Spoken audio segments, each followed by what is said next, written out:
My name is Christian Overman, and I want to welcome you to this study of assumptions that affect our lives. My comments here are an introduction to the Preface and Chapter 1. My purpose is to set the stage for what you'll be reading. In 1996, a book came out by Rodney Stark, who was a sociology professor at the University of Washington. The book was titled The Rise of Christianity: How the Obscure, Marginal Jesus Movement Became the Dominant Religious Force in the Western World in a Few Centuries. In that book, Stark wrote this: Christianity served as a revitalization movement that arose in response to the misery, chaos, fear, and brutality of life in the urban Greco-Roman world by providing new norms, new kinds of social relationships, able to cope with many urgent urban problems. The problems Stark alluded to included homelessness, broken families, and violent ethnic strife. He argued that once Christianity did appear, its superior capacity for meeting these chronic problems soon became evident and played a major role in its ultimate triumph. He went on to say, what the Christians brought was not simply an urban movement, but a new culture capable of making life in Greco-Roman cities more tolerable. There's no question Christianity transformed the ancient Greco-Roman world, but this was not done through an organized movement. It was done through an organic movement. That is to say, the early Christ followers in Rome had a new internalized view of God, a new internalized view of creation, of humanity, of moral order and purpose that shaped their values.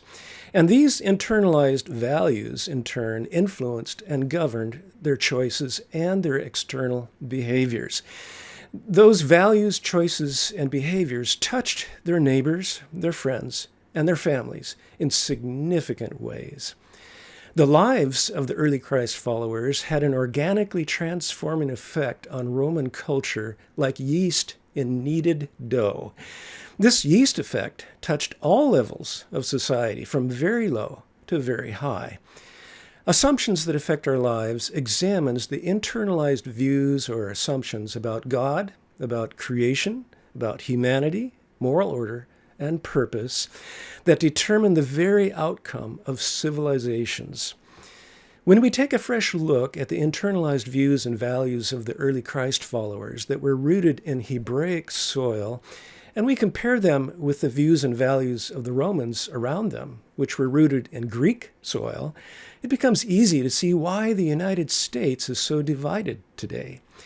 It's because our divisions are rooted in the same conflicting and incompatible views, or assumptions, if you will, about God, creation, humanity, moral order, and purpose. Views that go back thousands of years. In the West, there are two primary taproots for these incompatible views and values: the ancient Greeks and the ancient Hebrews. As I record these comments, it is 2023, 34 years after the first edition of Assumptions was printed. While few words in the book have been changed since 1989, the urgency of its message has increased significantly.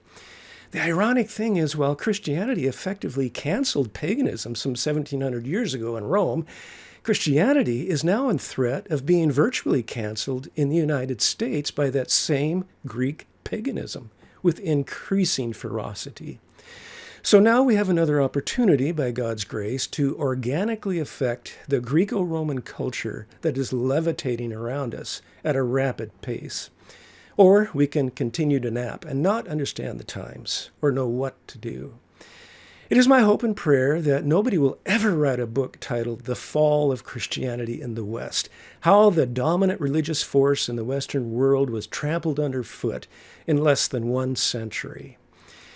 Assumptions That Affect Our Lives was written to help keep this from being our future.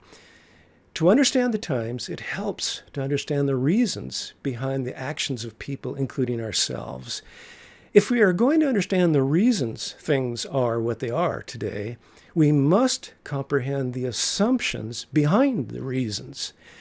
Assumptions about God, creation, humanity, moral order, and purpose. because these assumptions are what shape culture and always have. I urge you to engage in the discussion questions at the end of Chapter 1 and prayerfully consider the implications and applications of what you are about to read. May the Lord bless you in the process.